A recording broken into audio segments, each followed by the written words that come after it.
Hey everybody, welcome back. Thanks for joining me again. I'm coming to you from my studio. I'm super excited. I'm working on the audio version of my book, and this is my studio here in the house. I've been spending quite a bit of time in here. It's a lot of fun. It's a whole new process. John obviously set me up to make it a good version of the book. So I'm super excited to be bringing that to you in the very, very near future. Wanted to talk about someone who reached out to me. I will call her Alana. Alana reached out to me the other day. She has been married for 4 years. She did say it was okay to address this in a video and to talk about it. I felt it was pretty important because it was a little bit different from a lot of the emails that I receive and a lot of people that I hear from, especially recently. Oh my gosh, I'm really going to try to get to a lot of those and address them via a YouTube video because I feel it's really important. So Alana reached out to me. She, like I said, has been married for 4 years. We had like a 2-hour exchange on our cell phones. She filled me in on a lot of things, shared a lot of stuff with me, is not happy in this marriage. What she described to me is clearly someone who's narcissistic. She has an opportunity in another city to take another job and to have this position that will really benefit her career and move her ahead in her field and in her life. And she is feeling a pull to do so. And she reached out to me to talk about this and to ask what I thought. And I, of course, told her to go for it. And it's unfortunate that she does not have that support from the people that are close to her. She's not getting that support from her mother. Her mother thinks that they should go to marriage counseling. Her in-laws are not being helpful. The father-in-law sounds like a real piece of work. As many of you have read in my book, I can relate to that. My ex father-in-law. She was feeling really conflicted. A lot of guilt, a lot of uncertainty. There are no children in this relationship. I explained to her that she is in a prime position to move on with her life because where she's at now with the person that she's with right now, it won't go anywhere. He made an attempt at therapy, and because the exchange to set up the appointment went on and back and forth, he just kind of left it there. He didn't even pursue it after that. So he said he would go to therapy, and that was his half-hearted attempt. He basically puts everything before her. His ruined birthdays, his ruined holidays, just the typical standard run-of-the-mill narcissistic BS. I heard a lot of worry in her voice. I heard a lot of guilt in her voice, worrying about him. And it's frustrating to me. I had very close personal exchanges with 3 women in the span of 24 hours. What I found frustrating was how much guilt we put on ourselves when we realize that we're with a narcissist and we're ready to leave and we worry about that person. It sounds so callous to someone who's still in it, who is not outside of it and doesn't realize yet the life that's waiting for them away from that person, to say, don't worry about him because he's not worrying about you. Or vice versa. Could also be a woman on the other end of that. So it's difficult to make that person understand that they don't care and they don't feel, and you're going to leave and they're going to be fine. That they're making the right decision for themselves in getting out of an abusive relationship like this. That it will not change. They will not change. It will forever be this way.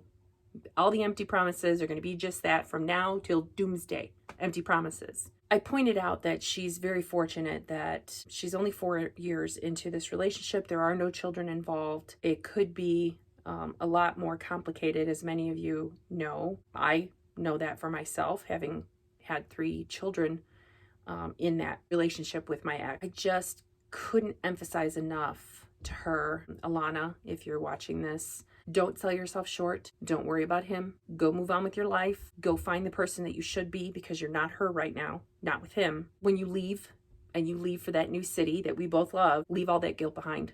Just leave it with him. He won't even pay any attention to it. He said, feelings aren't facts. Take a page out of his book. Don't worry about feeling guilty. Feelings aren't facts. Not when it comes to guilt about feeling bad for a narcissist. Move forward. Start over. I can't tell you. While we were having our exchange and she was telling me about this new position and the person who's working with her and offered to have her let her stay in her house during a summer month while they were away and getting acclimated to this new city and everything, and I was personally so excited for her, because I thought, oh my gosh, she's got a whole new life waiting for her, an entirely new life waiting for her when she leaves this mess and leaves that sad sack. I mean, this guy's, anyway, she's got this whole new life waiting for her. And I was really excited for her. The more we spoke and the more she told me about it, the more excited I got, the more guilt she started to express and the more worry. She asked me pointedly. She was not terribly familiar. She had just stumbled onto me over the weekend. So she has not watched all of my videos, is not familiar with my story, just reached out and we started communicating. She asked me if I ever worried about my ex when I made up my mind to leave. Did I ever worry? And these are valid concerns. I'm not mocking her. I'm laughing at my ex. She asked if I ever worried about not being there for him when he goes through trying times in his life, such as, the loss of a parent or parents. I told her my response to that was my ex, lost his mother in the middle of our divorce. I saw him approximately 3 days after they buried her, put her to rest. I don't know what went on court orders at our marital home, and he was a stone cold asshole. So losing his mother didn't change him one iota, not one.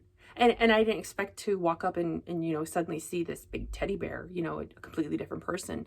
But when something like that occurs in your life, it's bound to affect you and change you somehow as a person, as a son or a daughter, what have you. It didn't affect him at all. So that was the example I gave her because once again, I can only draw from my own experience when I'm asked these questions. I am wishing Alana a lot of luck in her endeavor.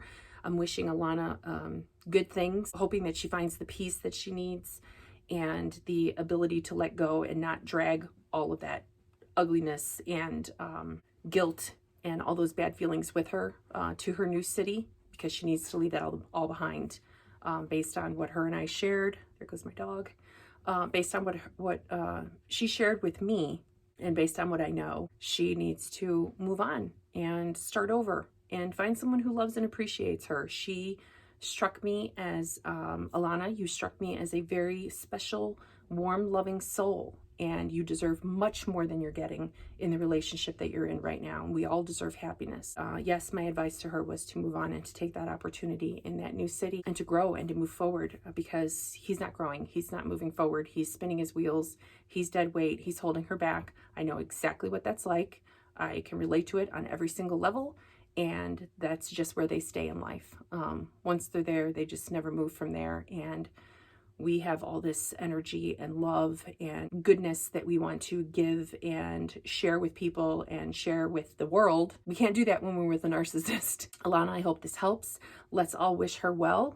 Share anything in the comments that you think she needs to hear, if you're familiar or if you can relate to her situation. She really needs some clarity. She needs some affirmations that she is making the right decision and that she's doing the right thing. So if we could help her along, you guys are the best. I know you'll do it, and wish her well. And I will be coming back soon, working on my audiobook. I'm so excited. I love audiobooks. If I haven't mentioned this already, I devour them. I have a set of Beats and my little AirPods and my old Beats that I use for yard work, and they are on a constant rotation of charging and being used because I'm always listening to books. I especially love thrillers. Working on the audiobook is especially exciting for me. It's something that I'm super thrilled about. I want to make sure is on point for everybody who decides to maybe buy it and listen to it. So ciao for now, everyone. I'll be back really soon. I have more viewer emails to address. I'm hearing from a lot of people. I'm wishing everybody health and safety and peace right now. I know this is a really difficult time for a lot of you. So feel free to reach out, message me. You can find me through Instagram. You can message me through the page. You can email me. All that stuff's online. You guys know how to get a hold of me. So thanks for watching. I'll be back soon.